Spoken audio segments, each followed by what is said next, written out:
السلام علیکم ورحمت الله وبرکاتو. د دویمې پروژې لیدنه باید تاسو ته او ستاسو ته ګزارش درکړم. دا د ستاسو حق دی. د کابل نوی ښار الف پروژې ته راغلي وو. انجینر صاحب ولاړ دی راسره.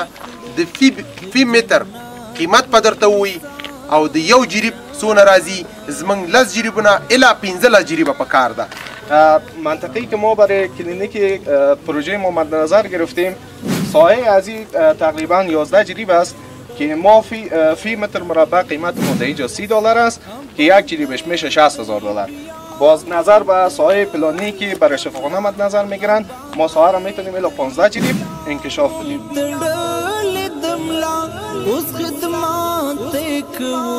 اوس خدمات وحدات او کمال